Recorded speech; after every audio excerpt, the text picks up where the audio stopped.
So if you're 65 or 35 or 25, and we make an appointment to come see John at your business, what's the first thing you're going to do? Well, the first thing we're going to do is spend an hour together looking at your current situation.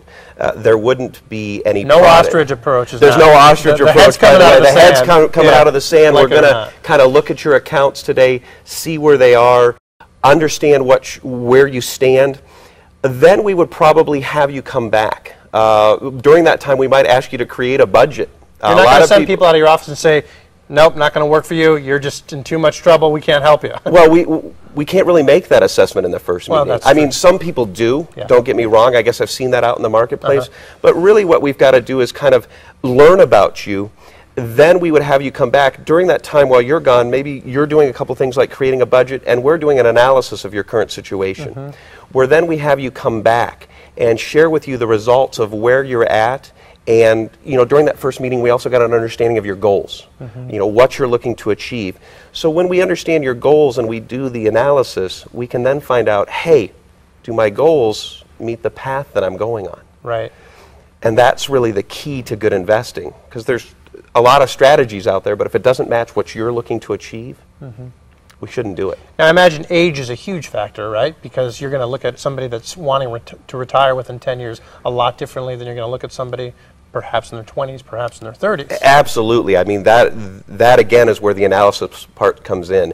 When you have such a wide range of folks to work with, and again, looking at that situation, obviously for a younger investor, 20, 30, there are many other options and you have time. So volatility doesn't play as much of a role, the ups and the downs in the account. The person getting closer to retirement, there has to be some ratcheting, some other things put into place, maybe some instruments that allow them to create income throughout their retirement. So we know that we have some things kind of that are going to be there for sure. Are things getting better? Boy, that's a good question. Are we going to see the Dow Jones go back to 6,500 or whatever it bottomed out at? I can see drops. I mean, I want to be optimistic, as everybody does. But the reality is that there are a lot of things going on that we've never seen in our economy. I mean, unemployment is 9+%.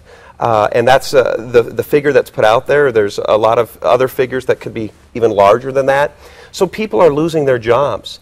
Housing, again, as far as getting a home loan, it's a little bit tougher to get a home loan. Credit cards are tightening the belts. So one of the things that helps the economy is, spurring growth. Where does the growth come from is really what we look at right now. So, and with the government, with the stimulus package and the things that are going on there, those can take effect. But as we've learned, those things take time. And it's not going to happen overnight. No. So there's a bit of pain that can come, and the expectations probably have to be lowered. During the 90s, we saw 12, 13, 14.